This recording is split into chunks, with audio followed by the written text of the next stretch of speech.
آیت نمبر 172 الذین اور وہ لوگ نستجابوا للہ و رسولی کہ جنہوں نے اللہ اور نبی علیہ السلام کی پکار پر لبیک کہا، انہیں جواب دیا،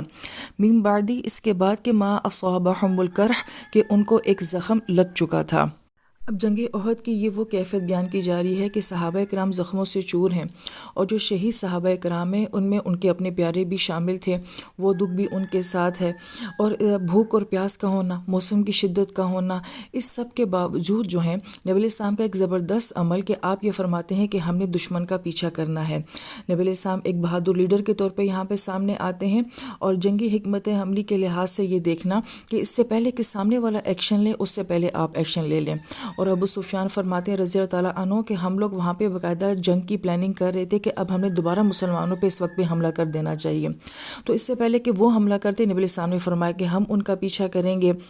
یہ تو نبی علیہ السلام کی زبردست حکمت عملی ہے، لیکن اس وقت میں صحابہ کرام کا لبیک کہنا، انہوں نے نہیں کہا کہ ہم دکھ میں ہیں، ہم غم میں ہیں، کیفیت میں ہیں، ابھی تو ہم لڑ کر آئے ہیں اور اب دوبارہ کیسے پیچھا کریں۔ تو آپ علیہ السلام چند صحابہ کرام کے ساتھ جو ہے وہ ایک خاص مقام تک دشمنوں کا پیچھا کرتے ہوئے جاتے ہیں۔ تو گویا کہ یہ بہت بڑے معیار کی بات ہے، یہ چھوٹے معیار کی بات نہیں ہے۔ اس لیے آیت مبارکہ کا اگلا حصہ کہ للذین احسنوا منہم، اور ان میں سے جو محسنین تھے، واتقوا اور جو متقین ہیں، اجر عظیم ان کے لیے بہت بڑا اجر ہے۔ حالانکہ ترتیب تو یہی ہے نا کہ پہلے اسلام آتا ہے، پھر ایمان آتا ہے، اور پھر احسان آتا ہے۔ یہاں پہ اللہ پاک نے پہلے احسان کا ذکر فرمایا ہے کہ اس وقت میں اس طرح کا ریئیکشن دکھانا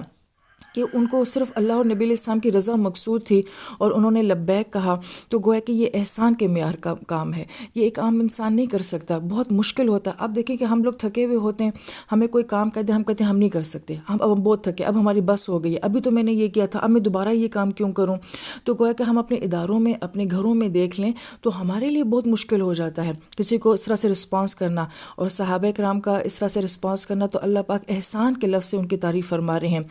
اور پھر واتقوا کا لفظ کہ حالانکہ تقویٰ جو ہے وہ پہلے آتا ہے، احسان اس کے بعد آتا ہے، لیکن یہاں پہ تقویٰ خاص معنوں میں کہ ان لوگوں کو دشمن کی کوئی پرواہ نہیں ہے، کسی زخم کی، کسی دکھ کی کوئی پرواہ نہیں ہے، انہیں اللہ اور نبی علیہ السلام کی ناراضگی کی پرواہ ہے، یہ اس بات سے ڈرتے ہیں۔ تو اللہ تعالیٰ فرماتے ہیں کہ پھر ایسے لوگوں کے لیے اللہ کے پاس بہت بڑا اجر ہے۔